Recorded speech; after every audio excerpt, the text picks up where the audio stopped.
Simplicity is best. When you talk about a fighting situation, real life situation, you don't have the luxury to try to stop, analyze, pull from your memory banks the different techniques that you've been exposed to.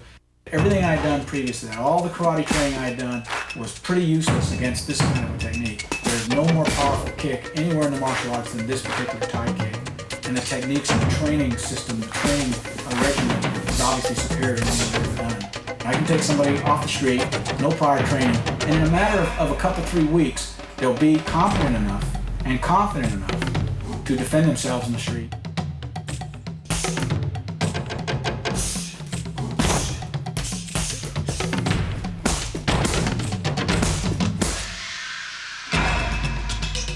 And the techniques and the training system, the training regimen is obviously superior to anything I've ever done.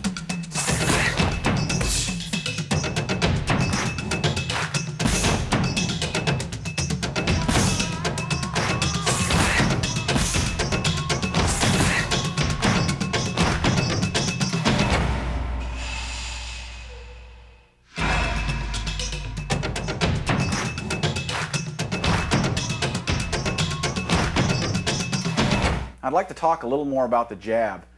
When I first started training, most of us all threw the jab like some of the boxers that we saw on television, you know, Sugar Ray Leonard and so forth, the real fast, snapping, whipping jab.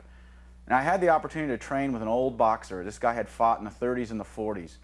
And his comment was, you know, all that's fine and it scores points, but in my day, every punch was a knockout punch. And that got me to thinking, that was an interesting concept, the jab as a knockout punch. So he showed me some things that he was doing and the techniques that he used, the training methods that he used. And by and large, we all started to develop a more powerful jab. Now, a lot of people say, well, gee, it's because, you know, a guy's big or a guy's strong, and certainly a bigger guy or a stronger guy has a decided advantage using the same technique. But I want to demonstrate to you with one of my students who's only 165 pounds just how much power he can generate with that jab as well as that kick. So we'll start out, we'll bring in the circle pad. This is my student Chad Cohn. I want you to just throw some single jabs so these guys can see the power.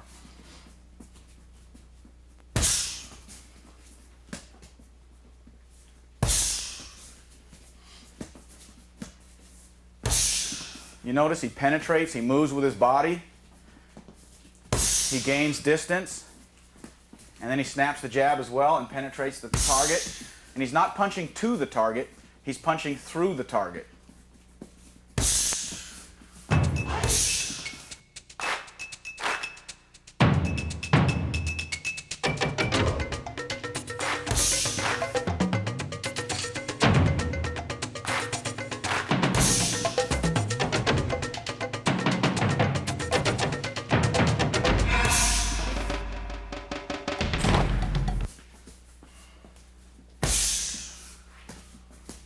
And he's right back in his fighting position and he's ready to throw the next weapon, whether it's a kick or an elbow or a knee or a follow-up punch.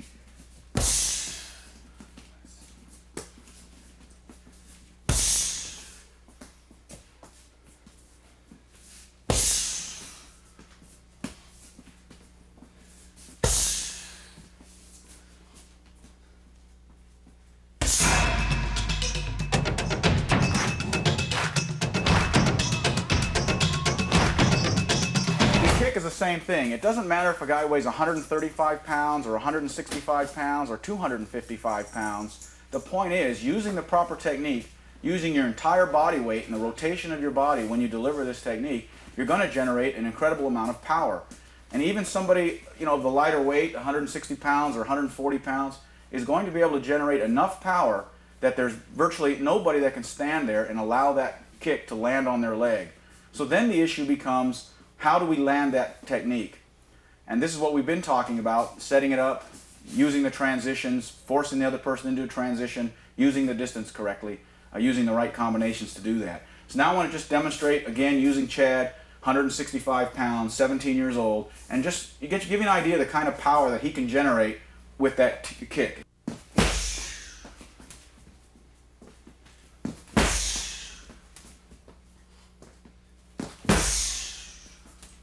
You can see his knee penetrates across the target. He's getting full rotation, hips and shoulders, pivoting on his supporting foot, leaning them out. exhaling as he kicks. That is a tremendous amount of power in that kick. Even if he's fighting an opponent that weighs 250 pounds, that kick against the thigh is going to do a tremendous amount of damage.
There's virtually nobody that's going to be able to stand there and withstand this kind of an attack.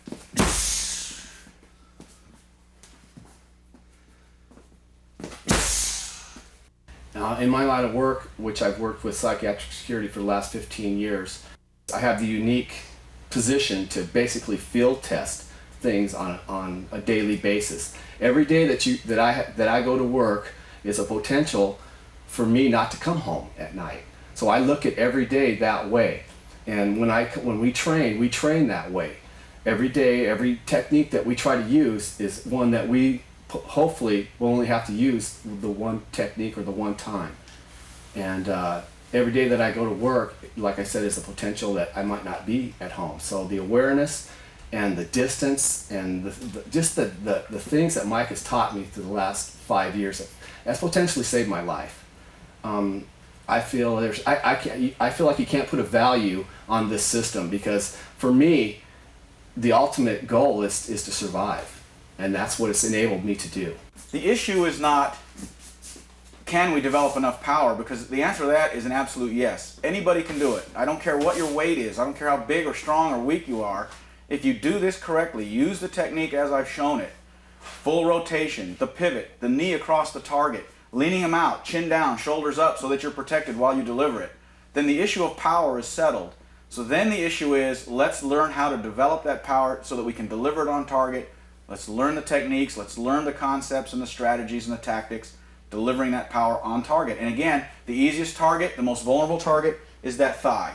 Large muscle group, easy to bruise, easy to injure, and theoretically, if you have enough power and catch him right with his weight down, which is what you're trying to do at all times, there's a chance you could even snap that femur, which is a tremendously disabling injury. I could throw this kick just about anywhere on the body that I chose to throw it. I could hit a person in the neck with it, I could hit him in the head with it, I could hit him in the shoulder, the ribs with it, on the hip with it. And it would be, in a vacuum, equally as effective, or maybe more so, particularly with a neck shot. It can be quite dangerous, actually. Practically speaking, however, that's not something we want to do from a tactical standpoint, because obviously it's easier to counter that. I can fall down and slip. Maybe the surface I'm standing on isn't conducive to that kind of technique. And the other thing is, it's very difficult for someone to block that leg attack.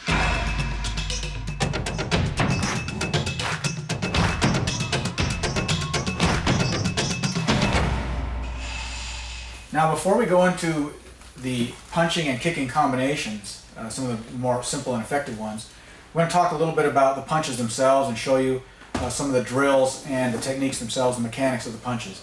And again, keep in mind, everything we do is designed to be extremely powerful. We want to have maximum power in all our punches, as well as kicks, knees, elbows, and so forth.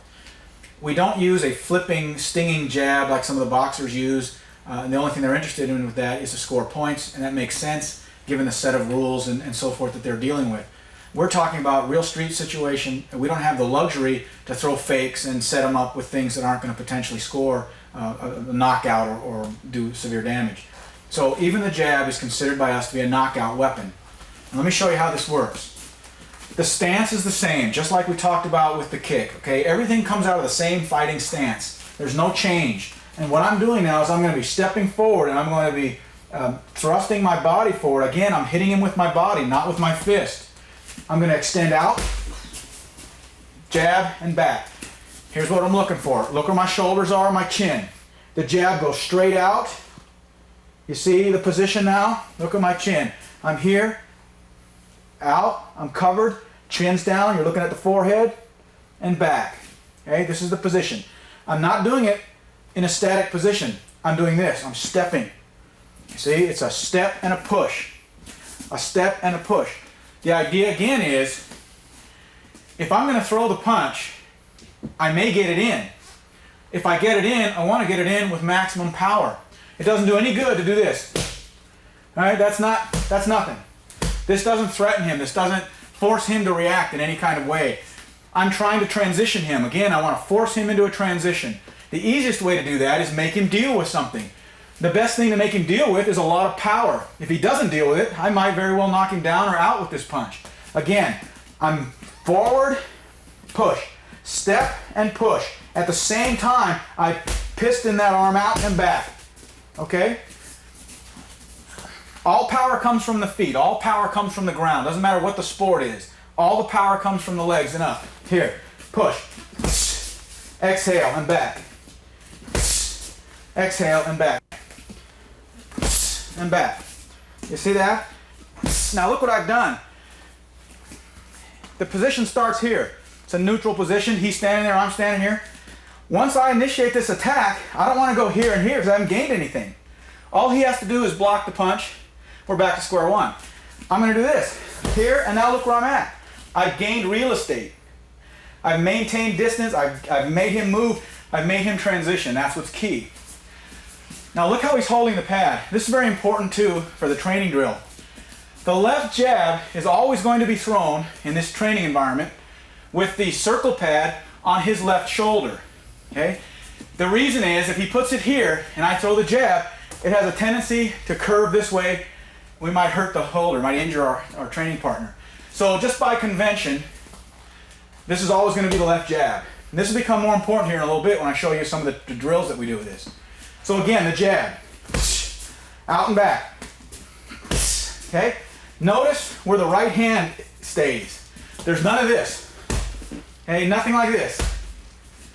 Okay? Again, I'm minimize my own vulnerabilities, my own transitions. Right here. The right hand stays right there.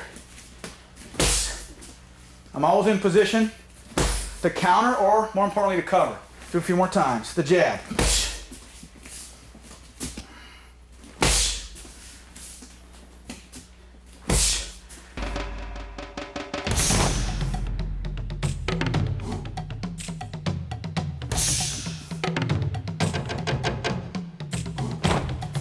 We try not to do this. We don't want to telegraph by doing this. Okay? Right here. Not this. Right from here. Now when we throw the right cross, it's very similar. And the right cross, by convention, he holds the pad on his right shoulder. Opposite. So that if I slip or if I turn it, he doesn't get hit. The right cross starts out the same way. Same position, same stance, hands up, chin down. I'm going to do two things here. I'm going to take a slight step off to the left with my foot, you see. I'm going to open it up very slightly. I'm also going to rotate the hips and shoulders, just like in the kick. I'm going to throw the right hand straight out as I'm rotating my body. My chin's down, my shoulders up, my left hand stays in this protected position, and I throw the right heel, I rotate that right heel back. So it looks like this. Okay? Now, the harder and faster that I rotate my body, again, will determine the power in the punch. The power does not come from the arm, okay? I cannot teach you to be big. I cannot teach you to be strong. All I can teach you is to do the technique mechanically correct, and you'll generate a lot of power that way by throwing the rotation. Again, step and rotate. It goes straight out and straight back. I don't do this. I don't do this. Straight out and straight back. See the rotation. Notice the left hand never drops.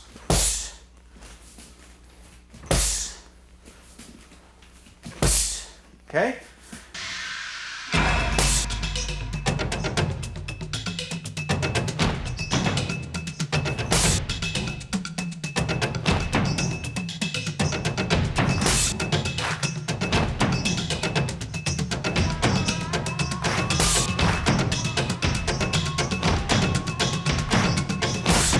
I was going to throw left, right, look like this. It'd be jab, right, left, right, jab, cross.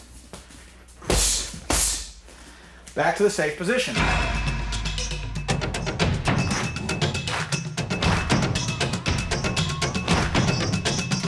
We only really use one other punch, and that's the hook. And this is how we train with the pad, hold the pad. And what we do on the hook is slightly different. Most people will throw a hook something like this. The arm. The arm will bend at the elbow. Maybe they'll drop it. They'll do something else up here, okay? We don't do that. The position of the fist in relation to the body stays essentially the same throughout this motion. I start here, and this is the hook. Notice again the pivot, the rotation on the feet. The left foot. See that? Because here's what happens. The left hook, when you start out, is a lead hand weapon. But there's generally more power in a rear hand weapon. All I'm doing is changing directions. This is my lead. My left hand is my lead. I'm changing this direction, and now my left hand is my rear hand. So you see the mechanics of that? From here to here. That's all I've done. And I'm pushing with my feet. Again, I rotate and push. I rotate and push. Then with the arm, it's simple. I don't do anything like this with the arm. It's all body, right from here. You see that? I change my position and rotate, punch this way. This is my hook. See how I'm not winding it up? From right here.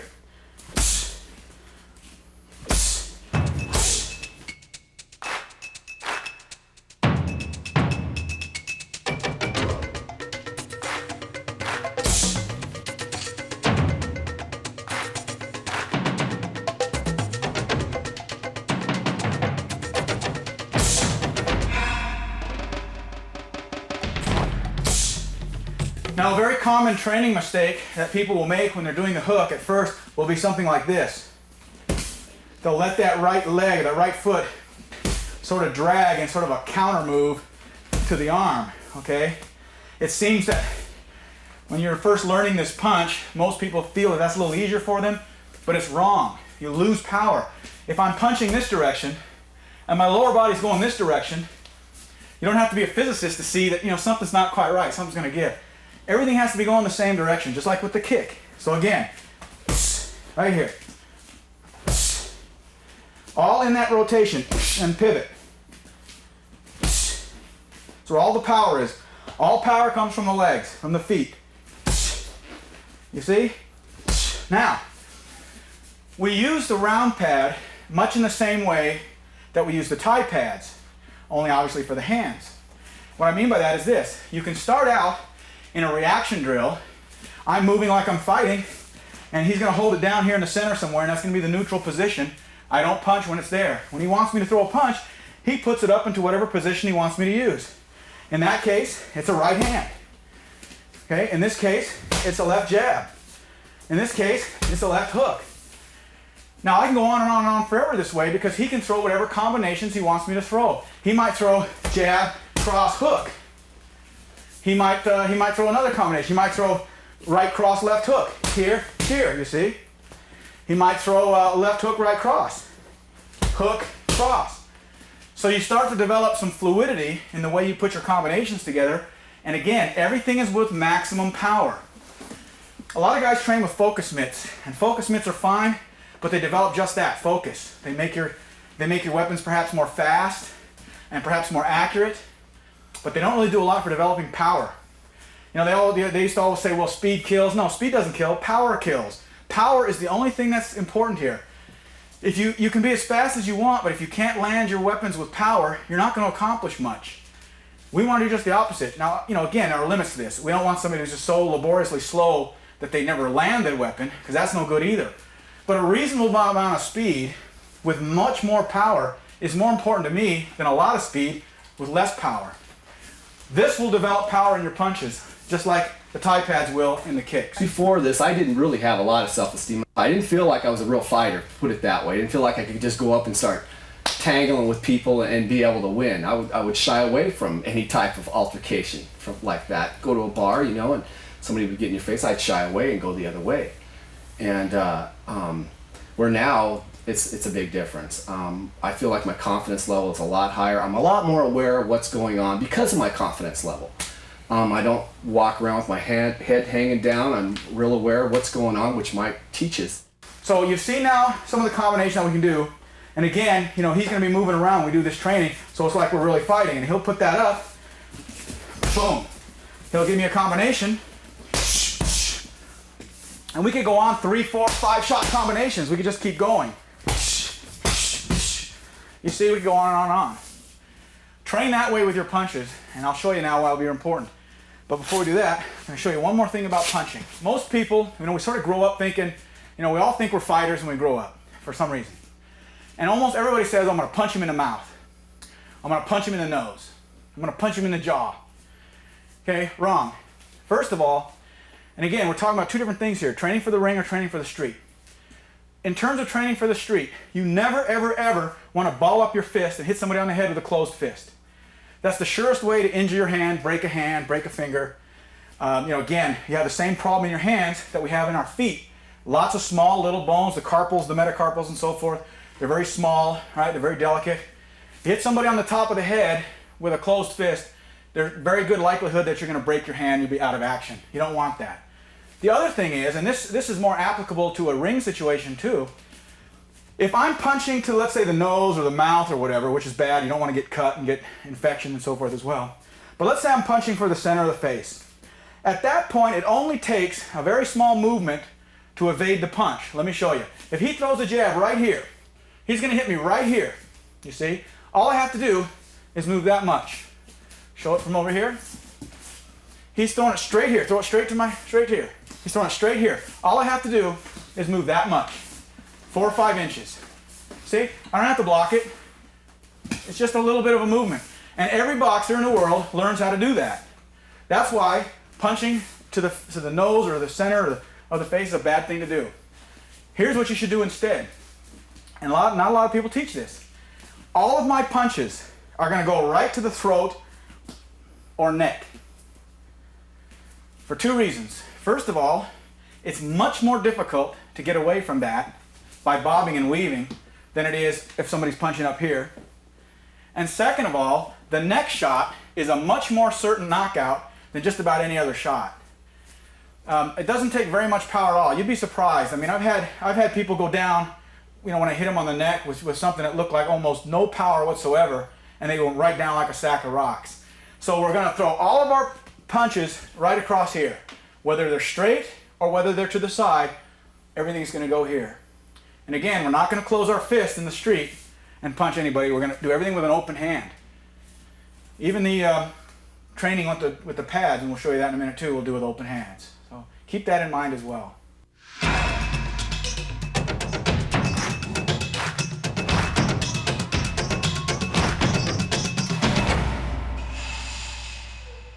Now I talked about using the open hand as opposed to the closed fist. And this is a very critical point that you don't want to overlook. And we want to train that way as well, because again, the way we train is the way we're going to react in most cases. Here's what I mean by that. We're doing the same drills that you might do with the gloves on, for training for the ring. But what we're doing is now with an open hand. So these become open palms, slaps, and so forth. So the jab looks like this. Open hand, cross, open hand. The hook, same thing, everything with an open hand.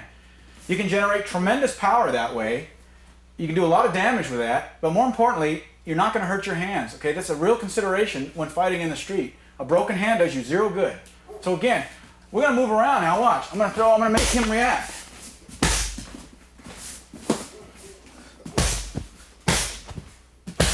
He's getting a lot of power with those open hand shots. Okay. Okay, good.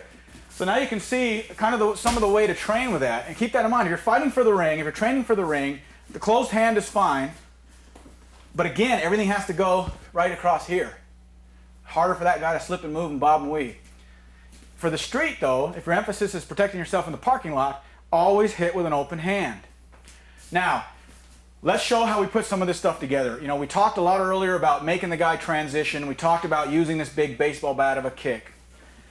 I haven't emphasized it up to this point that much, although it's been obvious if you've been watching, that we're always attacking the leg. The lead thigh is always the target.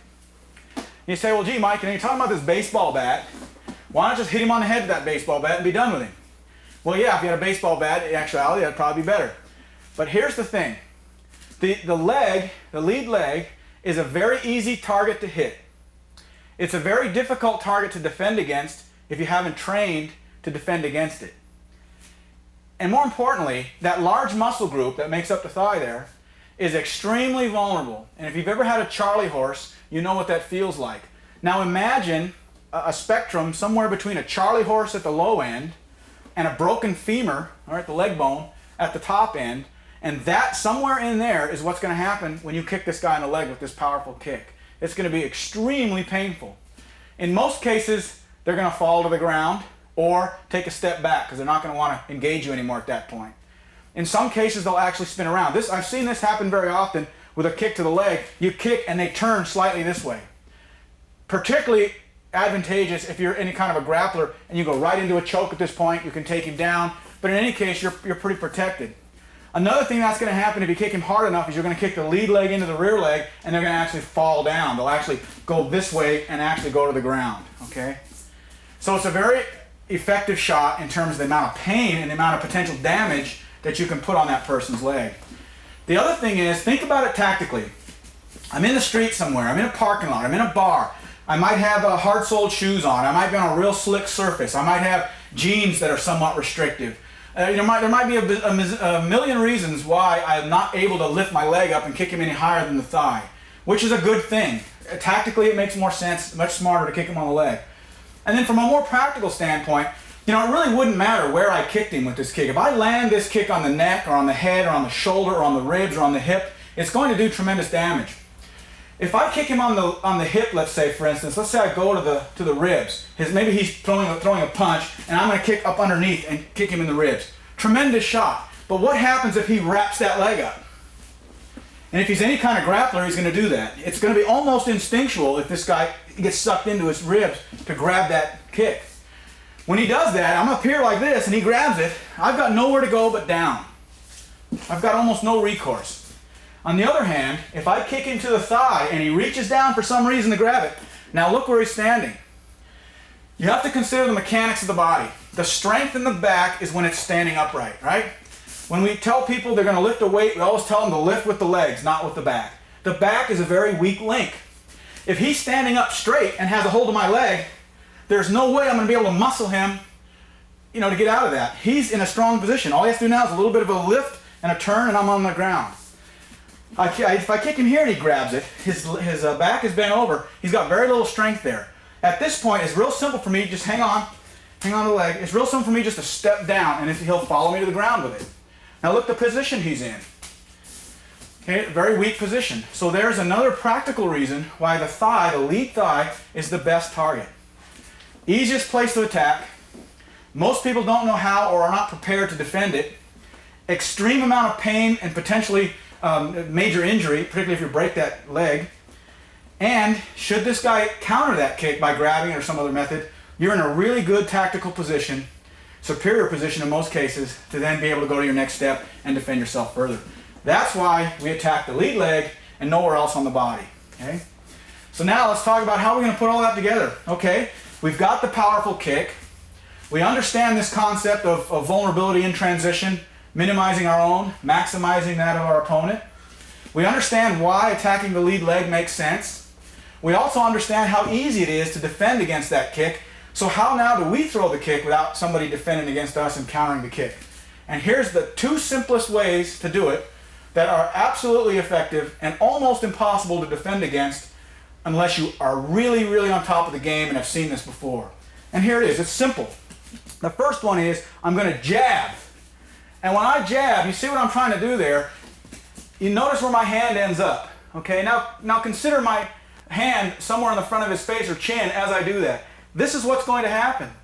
He can only do one of a couple of things. He can either defend against it somehow, in which case he's had to deal with it. I'll hit him with it, in which case he's going to have to deal with it. Or he's going to move out of the way, in which case he's still in transition. Now what I'm going to do is I'm going to right away follow up with my right kick to his lead leg. Looks like this. Jab, kick. Do you see where I end up? Look how much distance I'm covering. Again, I'm out here somewhere. I never want to start out in here. I'm out here. My hands are up. This is a very neutral position. This is a non-threatening position. This is a threatening position. This indicates to him what you're going to try to do. This is very non-threatening. From here, when I decide that I'm in some kind of danger and that this guy poses a real threat to me and I want to initiate, I'm going to do this. Jab, as hard as I can, as deep as I can with that shot, and immediately rotate into the kick, you see, by leading him out each time. Almost impossible to defend against that. You can learn that technique today and use it tomorrow, and it'll work in almost every case. Jab, kick. Okay? That's the first one. Very simple. Jab, kick. So you see, what I don't want to do, the ultimate goal is to kick him on the leg. But what I don't want to do is just go out there and try to kick him on the leg. It's too easy for him to defend it. If I do this, he can do any kind of defense, and then I'm screwed. Instead, if I do this, smack him here, even if his hands are up and he blocks it, even if he gets his hands up, he's going to have to deal with it. At that point, he can't think about this at the same time. Okay, it's very difficult to do two things at one time. It's difficult to read that punch, react to that punch, and then read and react to that kick all at the same time.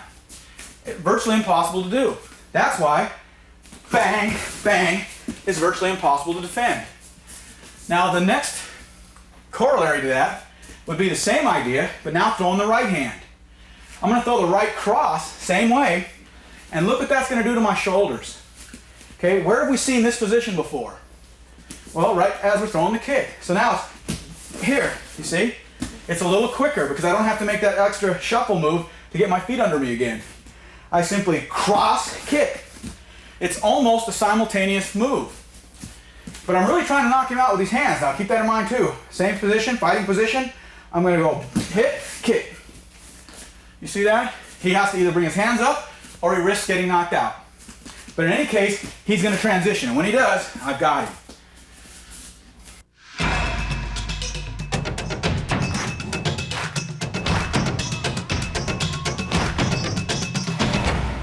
Now I'd like to show you, demonstrate the use of the elbows and the way we throw the elbows and some of the ways we can incorporate that into what we're doing as well. And I'll go into knees in a little bit. One of the easiest ways is to train with the elbow, again using the tie pads. The holder will hold the tie pads up in this manner, so he's supporting this arm with this one. This is going to be my target. I'm simply going to be working my right elbow, what we call a snap elbow. Okay? And here's the way this works. Again, same position. Everything's from the same position, same fighting position. I'm in this neutral position. Keep in mind, when we talk about elbows and knees, by definition, it's a close-in weapon. Okay, it's not a weapon from out here, although you could lead into it and use it from out here. But generally speaking, the elbow particularly, you have to be almost chest to chest with this person. It's like a boxing hook, only shorter. A neutral position. My hands are up, shoulders are up, chin's down. Now again, you've seen this all day. You're going to see this again in the rotation. The hips, the feet, the shoulders, everything is going to rotate to generate the power. This is not an elbow, okay, with an arm. All right, this is not an elbow. This is how most karate guys throw an elbow, but that's not an elbow. Here's what I'm doing. I'll start from this position here. My hands are here. Again, in a neutral position, hey, come on, I don't want to fight position. Hey, come on, I'm sorry, leave me alone. If this guy, if he doesn't have the pads on, it's almost this position here, like, hey, come on, relax. My hands are here, either here or even could be here. It's very, very non-threatening, very non-intimidating. Now what I'm going to do is this. Again, chin down, shoulders up. I'm going to turn this hand as if I'm trying to put it in a shirt pocket and rotate. Look at the feet, look at the hips, and look at the shoulders, and look at my hand position, how protected I am. I'm not doing this. I'm not doing this. Everything is right here. Rotate. From right here, without winding it up, from right here. Snap elbow. Snap. Okay? this is the area that I'm hitting with. This is the target area, right here. Okay, not here. Some people will do this. Watch when they do that. We're not hitting here. Some people might even hit here. But this right here, okay, right here. The target area on this is the neck. Okay, again, quick knockout. It's a vertical target with a horizontal weapon. Okay, so we're going to the neck. This is the target area. That's how close we have to be. If he leans back slightly, I've got to be in deep enough where I'm still going to make contact. Now on the pads, very rudimentary drill is from right here, just about touching right here. Exhale, back in this position. Turn this way a little bit, right here. Okay? Watch the rotation, right here. And then back to my fighting position. Protected the whole time.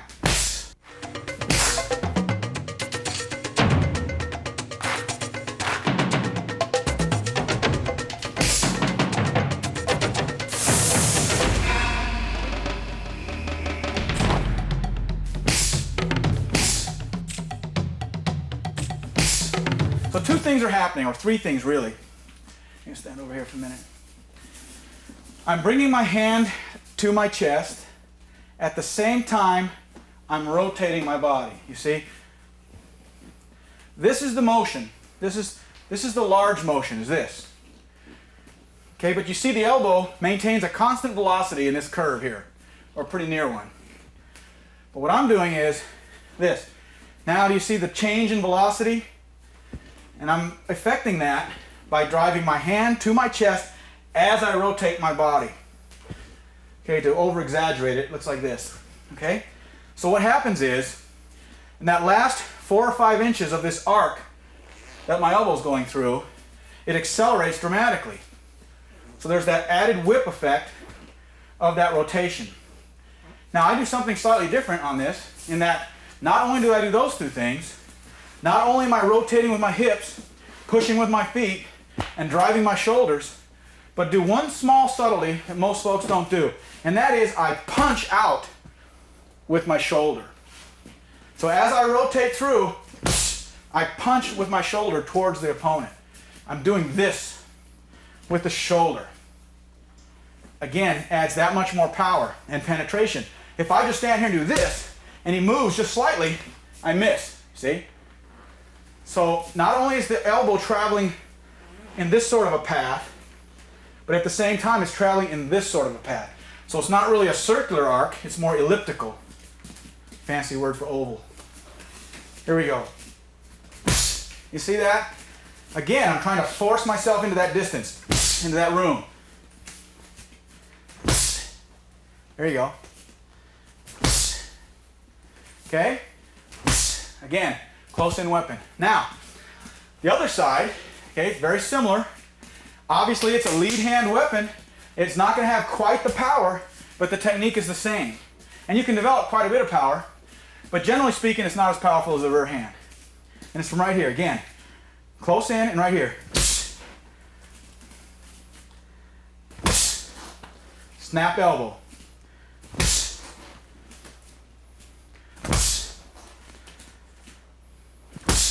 Notice, no winding up. Okay, I don't want to telegraph this. He has the pads off here. Our hands are up. I want to be inside his hands, okay? When I say inside, I mean this way, as opposed to being out here.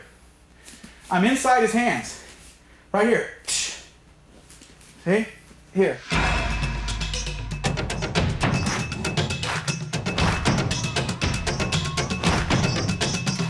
The next type of elbow is what we call a down elbow.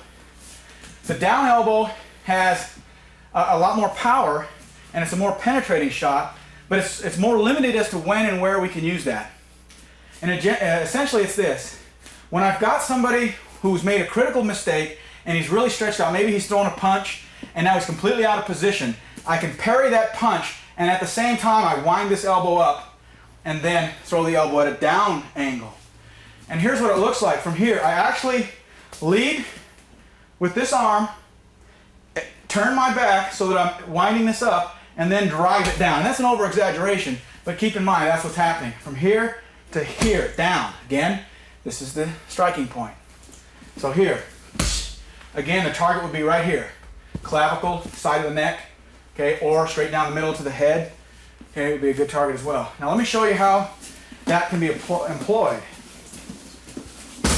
Let's say, for instance, if he throws the right cross here, you see where I'm at? You see how I've wound that up? From right here, I've got to create room. I'm creating distance by doing this. Now this hand's still out here to protect me, but now I can throw that elbow straight down. As opposed to, if I'm inside here, he does something, maybe we're even grabbing from in here, throwing the elbow here. Okay, snap elbow, horizontal, down elbow, okay? Again, it's usually thrown when I've got the guy in a bad position. He throws that, he's in a real poor position here tactically, I can get away with that. I still might want to throw that cross elbow or a horizontal elbow.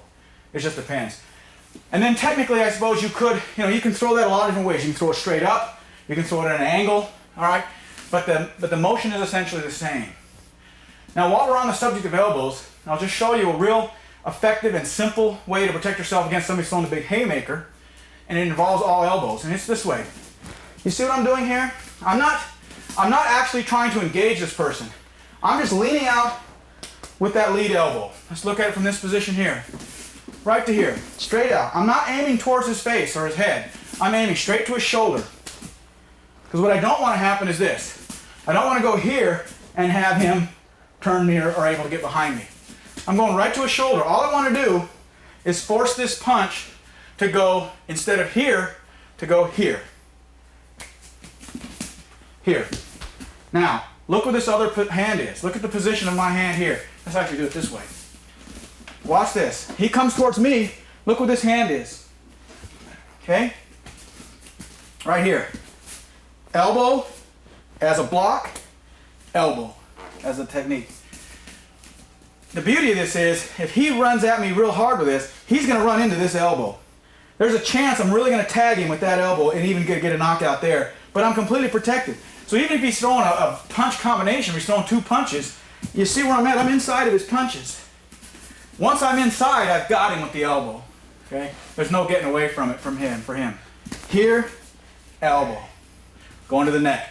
Now, you notice when we're doing this here in training, I'm going here. Okay? And that's very critical that when you train, you be extremely careful with the elbows. Because anytime you're dealing with the facial area and the elbow, any kind of contact up there on the head will almost always result in a cut. And it'll be a lot of blood. Most facial cuts, small little cut, lots of blood. You want to avoid that. So, take it easy on your training partner. Be real slow and deliberate when you practice this. And again, I just go to the chest while I'm training, or even to the side of the neck. But just do it very, very carefully. All right? Because it doesn't take much. If you don't believe me, just do this to yourself. Stand there, relax, and just slap yourself on the neck. And you can tell there's a lot of power in that.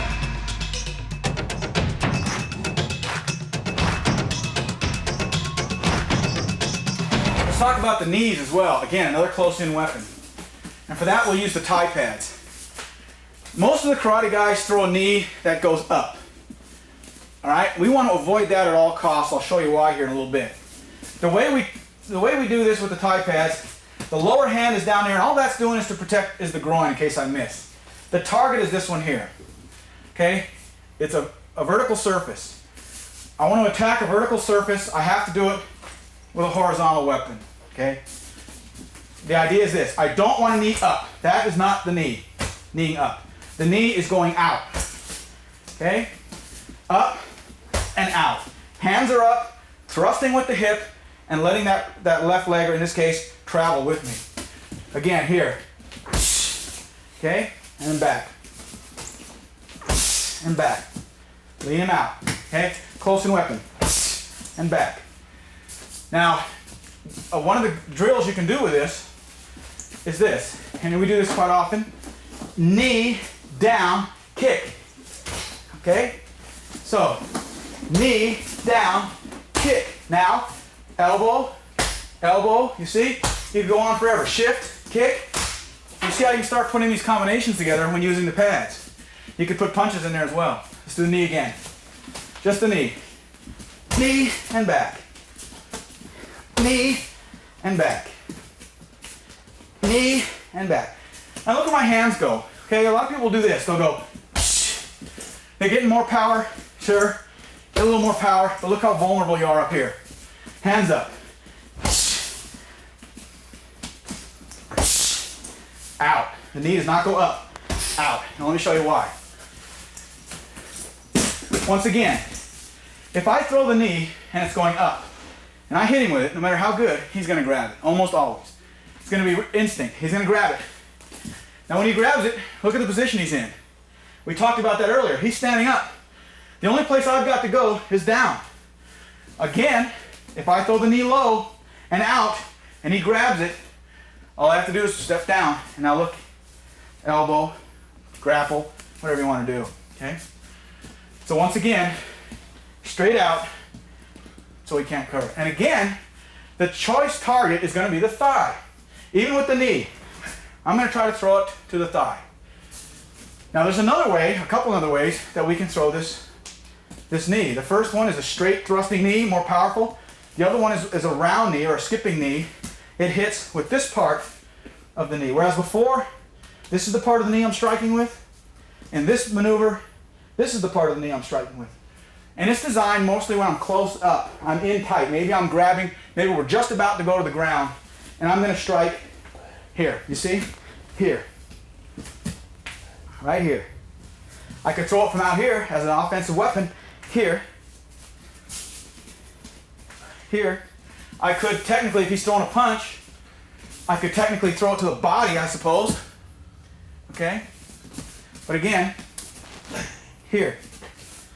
To the leg, here. To the leg, here. Okay? The beauty of this is if you're grabbed, if he's grabbed me, it's going to be very difficult for me to throw a regular knee because I'm too close. But see, from here I can do this all day long. And later on, when we talk about going into some takedown maneuvers, this is a real nice entry to a takedown. Okay? And then finally, there's one other way to throw a knee. If you think about knees as being short kicks, you'll probably understand it a little better. And that is, grab the pads again if you would, Chris. And that is, we're going to throw the body in the motion to be exactly like throwing the kick. It'll be this motion. The only difference will be, I'm going to keep this leg tucked up, and now I'm going to be striking with this part of my knee. So it'll be like this. Here. Okay, again, full body rotation, and coming around. I can travel, I can carry a lot of distance, boom, boom, you see? Around. The short kick, and around. So now there's three knees, striking with this, this, and now this, okay? And once again, let's say if those pads are off, let's say, again, throwing the right hand, here, right to here, you see? But, let's say he throws a jab, right to here, you see? Again, going to that leg, lead leg. So, three ways to do it. He throws the right cross, straight knee. He throws the right cross, and I'm inside, round. Or he throws the cross out here, and I throw it this way. Okay, three different ways to strike with the knee. Now, once again, if I'm throwing the left knee, I'm going to shift before I throw that knee. Shift, knee. Step down, maybe throw an elbow. Simplicity is best. When you talk about a fighting situation, real life situation, you don't have the luxury to try to stop, analyze, pull from your memory banks the different techniques that you've been exposed to, try to determine which one fits the application, and then use that technique. It goes too fast. You don't have that kind of time. The beauty of my system is we eliminate all that. Say, look, forget about learning all those 300 ways to block a punch. Consider the basic concept here. Consider the overall picture, the pattern, if you will, that we're looking at. The guy steps forward. He's vulnerable when he does that. He's in a transition. He's got his weight down on his lead leg. I'm going to show you how to develop so much power in your kick. It's like having this baseball bat hanging there. And this guy doesn't see that you have a baseball bat. You do, however. When he steps in, you hit him with that baseball bat. And while I'm on the subject of combinations, consider this. Most systems, most styles, most teachers, they teach these combinations that involve, 7, 8, 9, 10, 12 moves, goes on and on and on. And that might be a good training method, and I don't argue with that, to get the weapons flowing. But for reality training, you have to consider that the fighting environment is dynamic. I've said this before, I'll say it again, it's not static. To try to ingrain in your mind that when this guy does this, I'm going to do this 15-step combination, is not realistic. To me, what is more realistic is combinations of 1s and 2s put together back to back as you need them. As the opportunities present themselves, you then add the next one to the next one to the next one. What I mean by that is this. Let's say, for instance, I'm going to initiate this attack, and I throw this jab and this kick. Now something's going to happen. He's going to react a certain way. It might be over at that point, but it's probably not going to be. Now I've just stepped back from this kick. Perhaps he's starting to bend down. Maybe his leg is hurt. He's starting to realize that. This might be a great opportunity now to throw the right hand, followed by the left hook, followed by a knee, followed by an elbow. But I won't know that until we start engaging and we see what he's doing. So if I tell you, well, here's the combination, punch, kick, punch, knee, elbow, and you try to follow that along and think that's the way it's set, it's not going to work for you. I want you to think about opportunity using the weapon. Okay? Each of these weapons is like a separate tool in your toolbox. When you have to drive a nail, you pick up the hammer. When you need to drive a screw, you pick up the screwdriver. When you need to cut a piece of wood, you take the saw. Each of those tools is very important in and of themselves, but each one of those tools is designed for a different application. Same thing with this. I've got all my tools in my toolbox, and then I just wait to see as this develops which tool I'm going to need to use that presents itself before I make up in my mind ahead of time what I'm going to try to do. So combinations of 1s and 2s put together back to back is more important than trying to learn a set 15-step combination. When Mike first showed me the tie kick and several other powerful moves, I was astonished at first because I'd never seen anything like that through my years of being in karate and working with anybody else that I've ever worked with. I knew that the other stuff that I'd been training in was ineffective because I tried it and I tried to make it work, and I just was not able to do that. And from being able to hook up with Mike and figure out that this stuff works and come back to class each week and say, gosh, this stuff is great, Mike, I need more, and everything that he taught me was something that I could use at work, on the street, wherever I needed to use it. And that was the big seller for me. It was so practical and so easy. And when you get into a volatile situation, you don't really have time to think about which move you're going to use. It's just a reaction, and I was able to use the tools, because they're so simple to use with ease.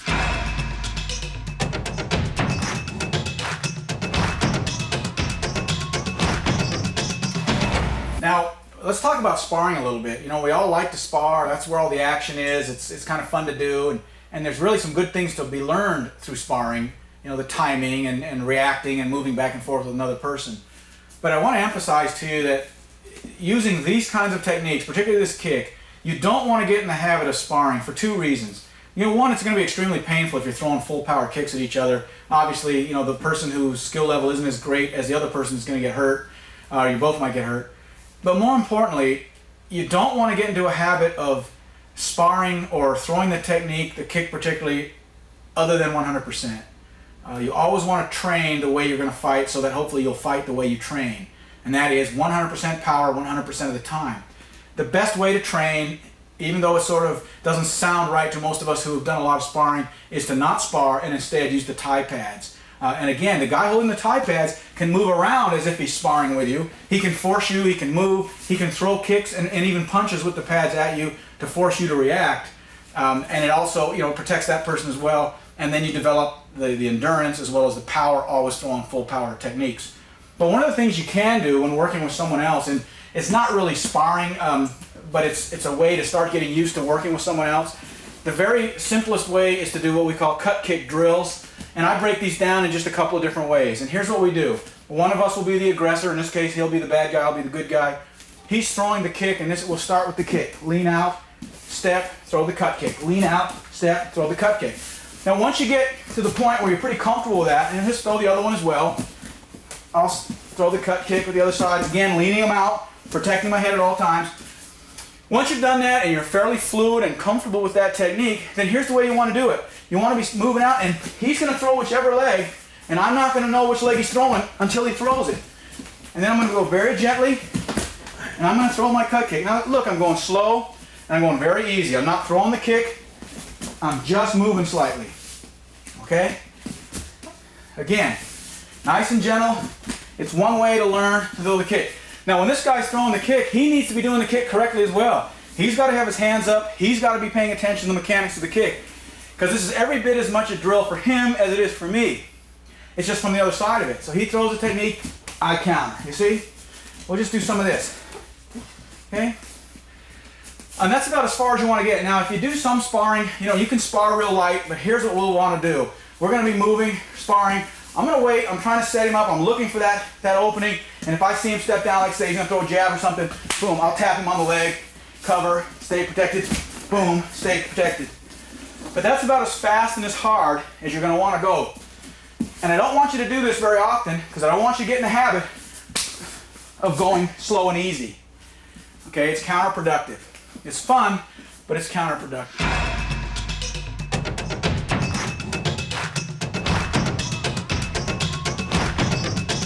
I'd like to talk a little bit more about some of the other things, some of the basic concepts that we've gone over so we don't forget them. First thing is, again, remember the stance, the position. My hands are always up. My chin is down. My shoulders are up. I'm watching his hips, okay, his abdomen. Okay, my hands are up. When I go to throw that kick, I rotate, I lean him out. Always do that lean out. He comes forward, I lean him out. I move forward, I lean him out. Okay, I'm always attacking the lead leg no matter what. Now if his other leg's forward, that's the lead leg. The only difference here is I'm kicking him to the inside of his thigh instead of the outside. And you must be aware of these weapons over on this side. Because now I'm stepping inside of him. Okay, so now it's especially critical that I've got my shoulders up and I'm leaning him out so that he can't hit me with any kind of dangerous shot here. Any shot he gets is going to be the top of the head. Okay, it's doubly critical when you're going to the inside like that. Again, I don't care what he does. If he steps forward with a punch, no matter which leg is forward, okay, I'm throwing the kick.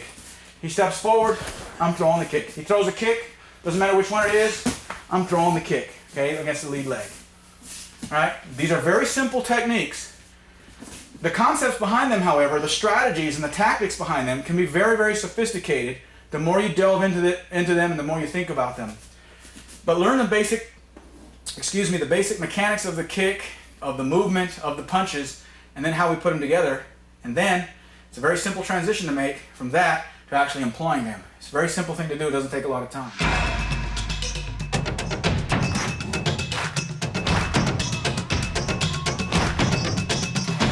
Well, keep in mind, watching one videotape is not going to make you a Muay Thai expert.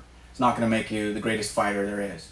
Obviously, personalized instruction, it has to be complemented, or the tape needs to be complemented with some personal instruction.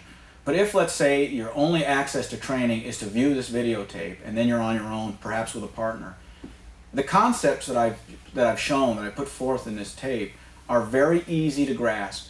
If you internalize those concepts, think about them, understand them, get in front of a heavy bag, watch the tape, watch the mechanics of the kick, understand the rotation, understand how that kick works, and just throw that kick against the bag. If you do that, and particularly if you stand in front of a heavy bag and throw 100 or 200 kicks, that'll force you to do it right. Because when you get toward those last 10 or 15 kicks, you'll be so tired, generally speaking, then you'll start throwing it correctly because you won't have enough muscle strength anymore at that point to hold the kick and do it wrong. So what I would say is get the tape, watch the kick. Do it on the bag. Stop, look at it again, do some more kicks. When you think you've got the basic movement down, when you feel like you're not going to fall over and you sort of got the coordination to it, then just stand in front of that bag and throw that kick over and over and over. If you have a training partner, have them stand off and watch specific parts of your body as you go through the kick. So for 3 or 4 kicks, have them just watch your left foot. For 3 or 4 kicks, have them watch your hips. For 3 or 4 kicks, have them watch your hips or your shoulders and so on. And then compare that to what they see in the videotape. Are you getting full rotation? Is your knee going past the target? Are you pivoting on your support foot? Are you leaning out with both hands? Right hand coming in, left hand coming out in case of the right kick. And if you do those things, you'll be surprised how quickly you'll start getting the kick. And I would say in most cases, I take guys in here personally, and I can take them, in a week or so of just a couple hours a week, the first 2 or 3 hours of training. I can get them up to a point where they may not be the world's best fighter, and I'm certainly not going to make that claim, but they're able to deliver that kick with enough power, enough force to get most people to at least stand back and say, gee, I don't know if I want to continue this because that hurt. If you're doing that at home and you don't have the luxury of a trainer with you, of course it's going to take you a little longer, but I'd be willing to bet after 3 or 4 weeks of, a couple, 3 times a week, looking at the tape and working on the bag, you'll develop enough coordination and enough of that kick to be able to hit somebody hard enough on the leg to at least slow them down or stop them, give you enough time to get out of that situation.